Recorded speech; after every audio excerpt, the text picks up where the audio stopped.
Church, today's great verse is out of Philippians 1, verse 27a. So I'm actually going to be giving you the first half. We'll get a better version of it tomorrow from Jane. But I'm just going to be giving you a little bit, but I'm going to read from two different versions of it. I'm going to read NIV and the NLT, because I think the NLT kind of helps guide us in the direction of today's talk. So this is what it says in the NIV. Whatever happens, conduct yourself in a manner worthy of the gospel of Christ. And then in the NLT, it says, above all, you must live as a citizen of heaven, conducting yourselves in a manner worthy of the good news about Christ. So both versions kind of say the same exact thing, that at all times, whatever happens, and above all, you got to stick to the script. You got to follow Jesus and conduct your lives in a way that honors the gospel in a consistent manner. And Paul's talking to the church in Philippi. The whole book is him encouraging them, talking about how great they're doing, but he's also trying to get them to stay in line, because some of the other churches that he's writing letters to weren't always doing that, right? And so he's encouraging them to be better and to do the best they can at all times. But I love how the NLT gives us this different definition. Not only it's just telling us to do this, to conduct ourselves in a certain way, but I like how it talks about us as citizens of heaven. All of you must live as a citizen of heaven. And we see this theme kind of popping up in Philippians, where Paul is really trying to challenge our mindset.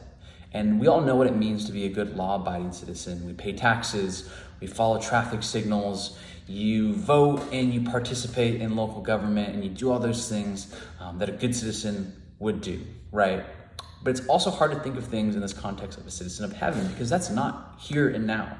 We don't usually think about it as here and now. We think about, what do I got to do on Monday? How am I going to get these kids to school? What are we having for dinner on Wednesday? All right, we have that appointment going on. And we think about life in the here and now. But Paul keeps challenging the church in Philippi, but also us as believers now in 2024, of how do we live our lives? Do we just live for them in the here and now? Or do we think even beyond just 10 years down the line? Are we thinking about eternity? How the actions and the decisions that we're making here, right now, affect our eternal lives and the eternal lives of people around us.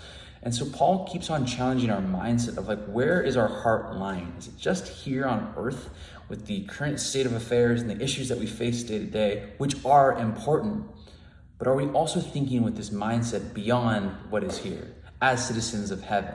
Meaning the decisions that we make here, the conversations that we have with people, the way we conduct and live our lives are not only just consistent with what we deem as moral, but mostly consistent with what the gospel is telling us.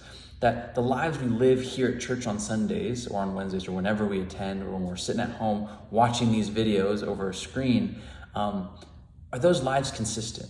That above all, in the good, the bad, and the ugly, whatever happens, we're conducting our lives in such a way that it brings honor not only to ourselves, but most importantly to Jesus. And so my challenge for you this week and today is, are you conducting your life as a citizen of heaven or just a citizen of the here and now? Take that with you.